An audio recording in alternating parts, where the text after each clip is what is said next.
Hi, it's Doug Ford with big news. Help is on its way. My friends, my friends, my friends, my friends. Buck a beer, buck a beer, buck a beer. Another promise made, promise kept. Another promise made, promise kept. I want Doug Ford to voice every slogan from now on. My friends, you're not you when you're hungry. Folks, once you pop, you can't stop. Hello and welcome to Backbenchers, your bi-weekly snapshot of Canadian politics. I'm Mohammed Omar. And I'm Ryan Maloney. And as you may know, it's been less than 6 months since Ontario Premier Doug Ford came to power. So it's only natural that we're now talking about him becoming a federal party leader, the Prime Minister, and inevitably, Her Majesty the Queen. This conversation that Doug Ford could be looking for a promotion began in earnest after his starring role at the Federal Conservative Convention this summer. A new day will dawn in Canada, a day of hope, a day of prosperity, a day of opportunity, the likes of which this country has never seen. Well, that sounds like a fun day. A very good day. But Ford didn't stop there. He rolled across the western provinces like a buck-a-beer-loving tumbleweed. His mission, to drum up opposition to the federal carbon tax and cast more shade on Justin Trudeau than his father Pierre's shadow. This fed the rumor mill that Doug Ford had national ambitions. But there's an itty-bitty problem. Conservatives already have a leader, Andrew Scheer. Do you feel like Premier Ford is trying to replace you as the federal face of the Conservatives? Not at all.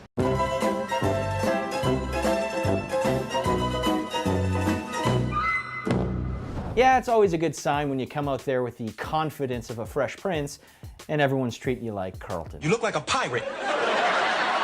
Yo, stop front. You know this gear's chill. Yes, but for Scheer, Dougie is a double-edged sword. On one hand, he's sucking up all the limelight, and that's bad for Scheer, who just wants everyone to get to know his name.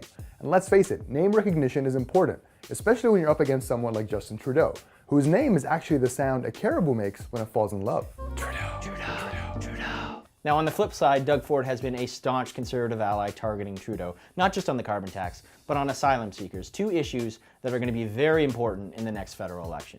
A new day is dawned in Ontario, and a new day will dawn in Alberta. I want to thank you, God bless you, and help is on its way. Now Doug Ford has always said he wants Andrew Scheer to become Prime Minister. But what happens if Scheer is suddenly out of the picture? We talked about this with John Fillion. He's a Toronto councillor who's so obsessed with the Fords that he wrote a book about them. Well, we found this in your office, and we're going to ask you some questions that you can answer with a no or a yes. Can Doug Ford become Prime Minister? Yes. Can Doug Ford become Governor General? So no. Does Doug Ford use pomade on his hair? I knew it. It's such a good shine. What have you learned about Doug Ford's personality?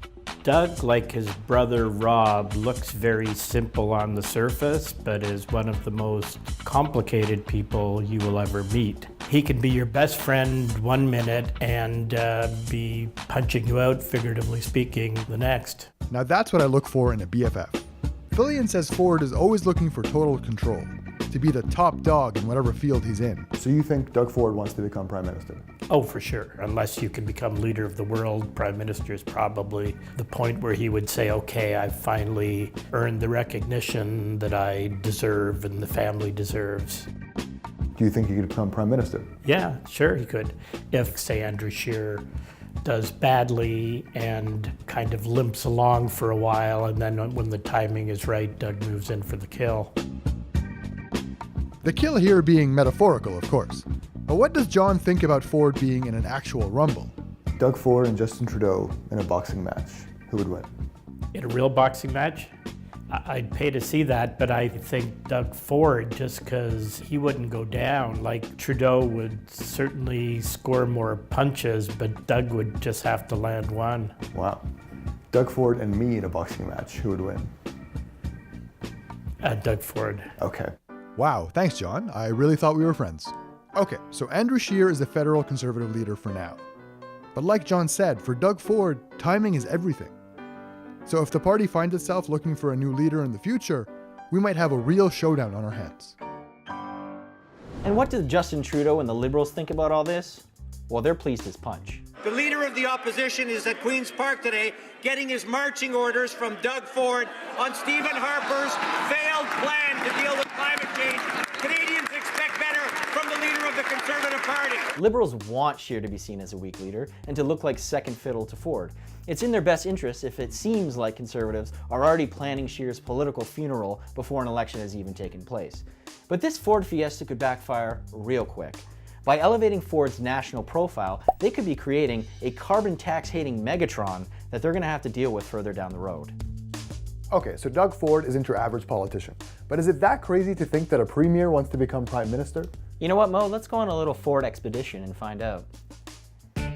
If you want the big job, you basically need to be bilingual, and Doug Ford doesn't speak French. That's been an insurmountable hurdle for other provincial leaders who've eyed the big prize of 24 Sussex, including former Ontario Premier Mike Harris. And history also hasn't been kind when premiers try to make that jump to prime minister. The last two to pull it off, Sir John Thompson, who served as Nova Scotia's premier for 2 months in 1882, became prime minister 10 years later, and Sir Charles Tupper, who was Nova Scotia's premier in the 1860s, became prime minister for a hot minute in 1896. The reason seems obvious: those beautiful mutton chops. Some say premiers are cursed when they try to make that jump, that they just carry too much baggage. The last one to give it a shot was Ontario's Bob Rae, who ran for the Liberal leadership in 2006 and finished third. And even when he became interim Liberal leader, Conservatives ran ads like this. Bob Rae. If he couldn't run a province, why does he think he can run Canada?